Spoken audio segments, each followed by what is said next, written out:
Welcome back to the morning show here on Arise News. Now for global business updates, Rotus Oddiri joins us. Good morning, Rotus. Good morning, Dr. Abati. Good morning, Vimbai. Good morning, Rufai. Good morning to all our viewers out there. We begin in Asia. I think Vimbai already touched on this on global news. President Xi Jinping of China courting U.S. CEOs. Steve Schwarzman, I think of Blackstone was there. A number of other, big companies. I think the CEO of Qualcomm was there as well. And is China getting desperate? I mean, he was making some real deliberate overtures to U.S. CEOs to invest in China. You've seen the outflow of investments heading outwards to the exits. Here's a quote, which according to the Xinhua news agency from Xi Jinping, it says the respective successes of China and the United States create opportunities for each other as long as both sides regard the other as partners, respect each other, peacefully coexist and join together for win-win results. China-U.S. relations will improve. By the way, China just yesterday reported the U.S. to the WTO on electric vehicle subsidies on the Inflation Reduction Act. So it's all happening all at once. Stephen Orleans is the president of the Committee of U.S.-China Relations. And he, of course, wants everything to work out. So if you take a look at a tweet from him, he said, I just sat through a meeting between President Xi Jinping and U.S. CEOs, other leaders. He made a compelling case for why the U.S. and China must cooperate. We're all deeply impressed and recommitted to building a cooperative U.S.-China relationship that benefits the people of both countries. And we are pleased to invite some of its directors, member companies, and friends to the event. This was in Beijing. In fact, I'm making about 3 references to Beijing. My second reference to Beijing, in honor of National Theatre Day, is a rap lyric, if you like, a geopolitical lyric from one of my favorite rappers, Cannabis. It's from an album titled For Whom the Beat Tolls, which is, of course, a reference to the 1940 Ernest Hemingway novel, where Cannabis says the magnetic patient will record the same thing while erasing the lost dynasty of Beijing. And this was in 2007 when he said that. That's how old this album is. But it made me think about the fact that China is in danger of slipping away. I mean, with everything that's going on, the TikTok ban, the electric vehicle tariffs that are coming from the European Union, the exodus of foreign investors, the CEOs that Xi met, they asked them to stay an extra day. They went for the China Development Forum a few days ago. They were leaving. They quickly asked them to stay one extra day to meet with him to talk. So they're getting pretty desperate over in China. We move to Japan.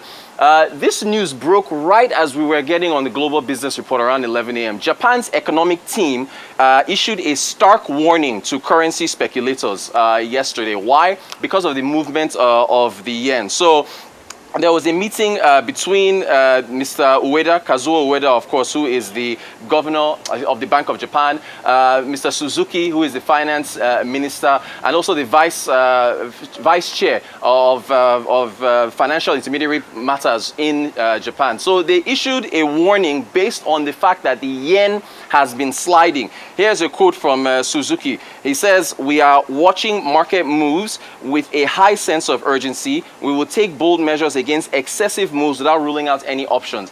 Now, there's a chart that shows the movement of the yen. What is happening? The interest rate differential between Japan and the US is causing more investors in Japan to seek higher yields elsewhere. We've talked many times about the Central Bank of Nigeria here raising rates in order to bring foreign portfolio investors in order to strengthen the naira. There's a positive relationship when you increase rates. But even with Japan raising interest rates after coming out of negative territory, their differential is still there. And so that is weakening the yen. Japan holds about $1.1 trillion worth of U.S. treasuries. They're one of the largest holders of U.S. treasuries. So Japan actually needs the U.S. to cut rates, right? And as long as that interest rate differential is there are people who are betting against the yen. So in fact, if we look at this is very interesting. There's a data point on the amount of money that Japan spent defending the yen. It was about 9.2 trillion yen. That came out to about $60 billion.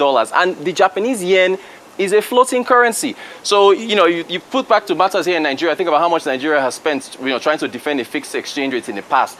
Japan's FX reserves are over $1 trillion, and yet they still decided to intervene in the market in 2022 about 3 times or so. So they were threatening to do that again. The yen, of course, still pretty weak. We move from there to the best performing assets because we're at the end of March. Pretty much March ends this weekend. And you look at the first quarter of 2024. We talked about cocoa a few days ago.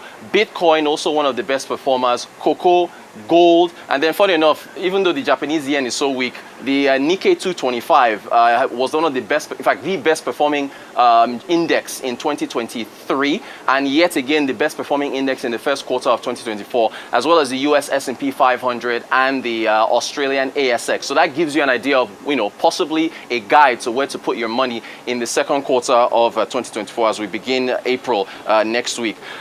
This is my third reference to Beijing.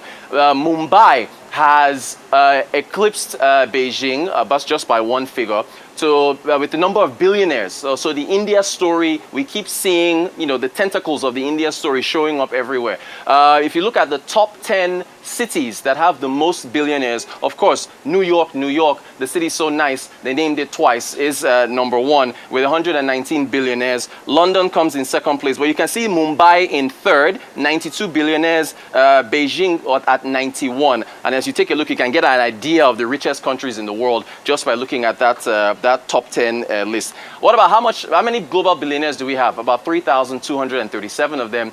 They increased by 5% in 2023, despite global economic headwinds. The rich keep on getting richer. Of course, Africa Central Bank Week, I think, has come to an end. South Africa holding rates. So the Bloomberg Economic Survey went 3 for 3. They predicted the hold in Ghana, they predicted the hike in Nigeria, they predicted a hold in South Africa, 8.25%, above the 5% inflation. So you've got a positive real rate of return in South Africa. And then finally, Access Bank, or rather, Access Holdings PLC, releasing their audited 2023 financials, the highest profit after tax in the company's history, a rise of 300%. If you take a look at the numbers, gross earnings climbing by 80%. Look at the net interest income, a 282% rise. But look at the FX gain. So remember, there are some folks at the banks gaining from FX. 80% climbed, 87% FX gain. There's 628 billion, and then the profit after tax of 612.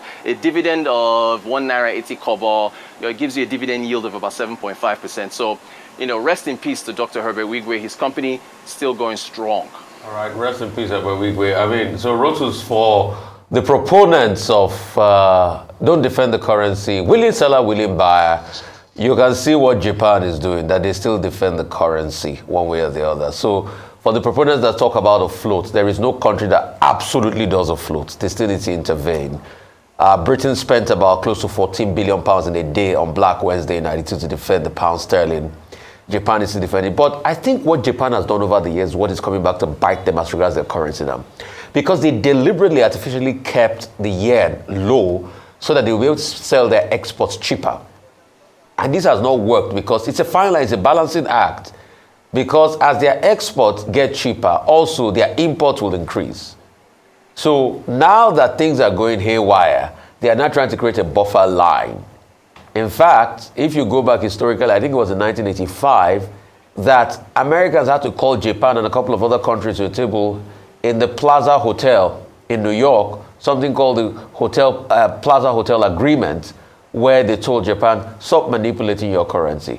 But you can now see how all of this is coming back to bite them. As regards China looking for investors, China shot itself in the foot. I feel no pity for Xi Jinping. This was the same China that stopped the productivity of its own economy by making people like Jack Ma totally obsolete at a point. By stopping that, what's it called, IPO for Jack Ma's, new ideas regards money and all of that and financial. So over the years now, they have now seen how this has stifled the economy when the real estate market has fallen and everything. Now they are courting the Americans to be able to come in. But the good thing about China, like Napoleon Bonaparte said many years ago, China is a sleeping giant. When it wakes, it will shake the world.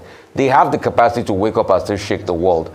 Because when you look at it critically, prior to this time, China and India had about 50% of the world's GDP before the West came and invaded, before the Ming Dynasty was destabilized and all of that. But they have the capacity for that productivity. The question is, how quick are they going to grow again?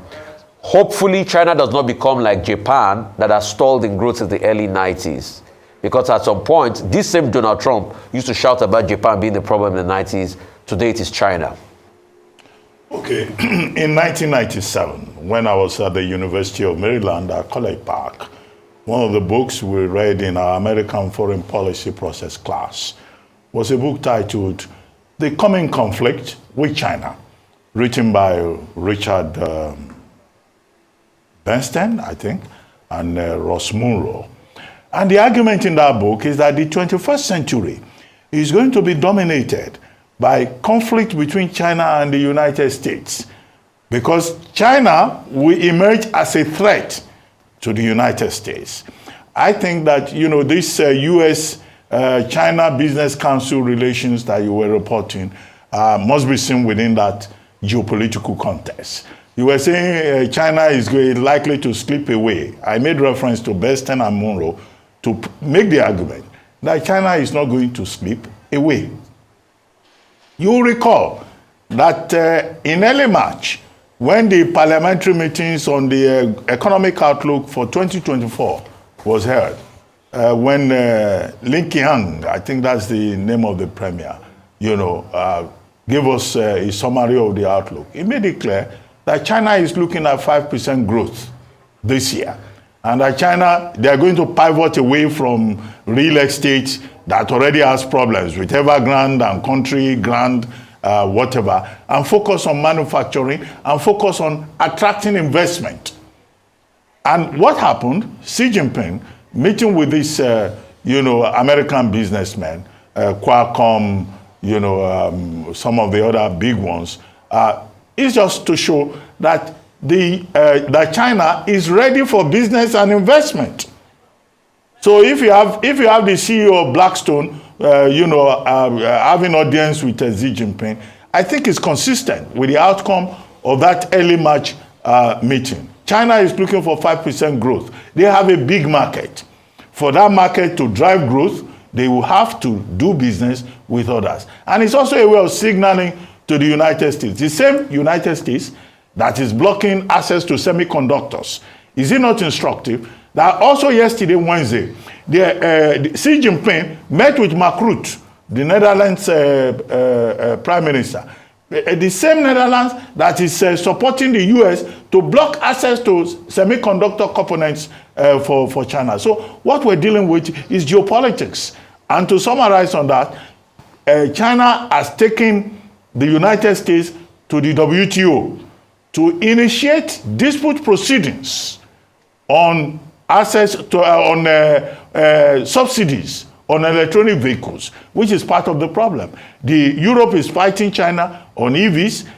US is fighting China on semiconductors. All of them are conspiring against China. What China is trying to do is to show, some form of engagement, even if in their own way, they are also trying to fight back diplomatically. So we're dealing with geopolitics here. I don't think China is going to slip away.